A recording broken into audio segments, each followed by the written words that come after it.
Hi, welcome back to Hearthside Chats. Hope you're all safe and doing well in these novel times.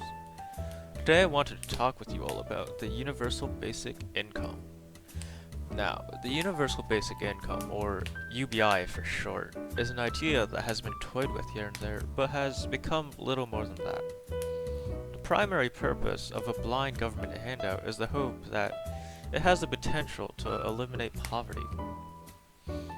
There are many obvious benefits of abolishing poverty, including allowing workers to find better paying jobs, pursue their lifelong passions, or to allow more people to attend colleges, or generally just improve basic living standards.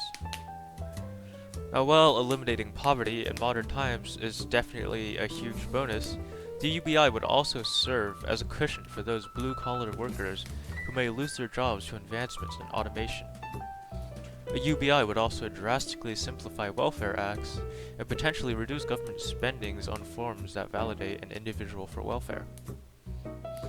Possibly the most well-known proponent of the UBI in the limelight at the moment would be 2020 Democratic candidate Andrew Yang, who as a major part of his campaign wants to give all Americans $12,000 a year. Another popular argument in favor of a UBI simply goes that impoverished people would better know how to spend their money than the bureaucrats who tend to run the system. A UBI will be more effective than welfare reforms that don't actually address the needs of the people. Think about it a little like this. It's better to just give a 10-year-old boy $200 than to buy him a $200 prom dress for Christmas. Now, those against the universal basic income often bring up the following arguments. The most popular one being that a UBI wouldn't actually abolish poverty, only cause inflation. The theory runs a little like this.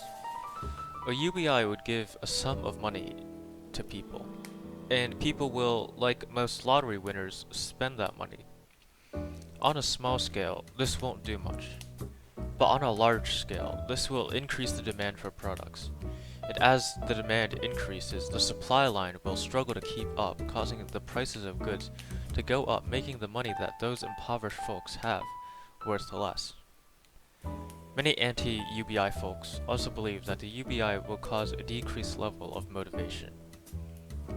With government handouts, many believe that unemployed men and women will no longer feel compelled to get a job, and instead be content to rely solely on the UBI to sustain themselves.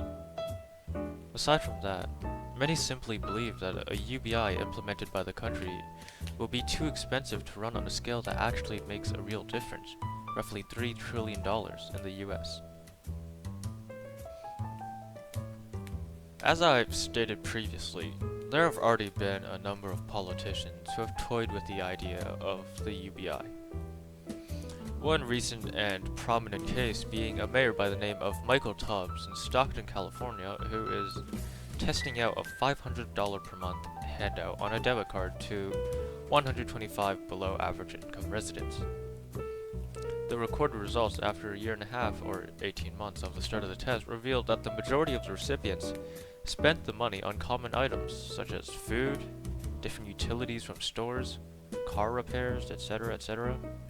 However, the vast majority of the recipients continued working their jobs as usual with no significant decrease in employment, and those who did leave their jobs were commonly attempting to take a break and prepare a resume to apply for a better job, and just temporarily rely on the UBI to sustain themselves. However, these results don't account for the possibility of UBI recipients withdrawing money from the debit cards and spending it on products or services that are less essential. In an interview conducted by NPR, Mr. Tubbs was asked about this very concern, and responded by stating that he believes people are here on Earth to do more than just work and live at the bare minimum standards, but to also enjoy themselves. So he sees it as perfectly fine if one person takes a day off to treat themselves with a handout. Another non-governmental non-profit called Give Directly also tried a similar UBI program in Kenya where they gave roughly $22 a month to some villages and compared those villages with other villages that didn't receive money. Long story short, the villagers that received the money primarily spent that money on necessities such as food, fishing nets, etc., etc. Though there are many benefits to a UBI and some successful tests, there is still much validity to the concerns of those opposed to a UBI. The issue with the pilot test is that most of these didn't actually eliminate poverty, they simply made it more manageable. The people receiving $500 a month in Stockton or $22 in Kenya were still incredibly poor and had to work to survive. They couldn't just sit around and live off the handouts. To have a UBI program that actually eliminates poverty for everyone will A, be extremely expensive, and B, have to be a large enough handout that actually eliminates the need to work. Thus, though the UBI tests have yielded varying levels of success, there is still the argument to be made against implementing a UBI program on a large scale across nations. A personal opinion that you are free to disagree with. I believe that the UBI has a high possibility of becoming a reality in the future, when automation is to a point that a majority of people will be jobless, making it so that despite their best efforts to find work, they just won't be able to. At a point in time like this, I believe that there will be two likely possibilities as to how the future will play out. One, the majority of the population in the world will be sitting at home or living life to the fullest on government handouts. Or two, progress and profits will be cut back for the sake of an illusion of humans doing productive work, as jobs that could easily be taken over by robots for cheap will be left to ineffective workers to do. Either way, the UBI will gather increasing public attention in the future as automation continues to increase at an unprecedented rate. Will we have a UBI in the future that completely eliminates poverty, or will automation never get to that point where a UBI will be necessary? I don't know. All we can do right now is hope for the best, whatever that may be.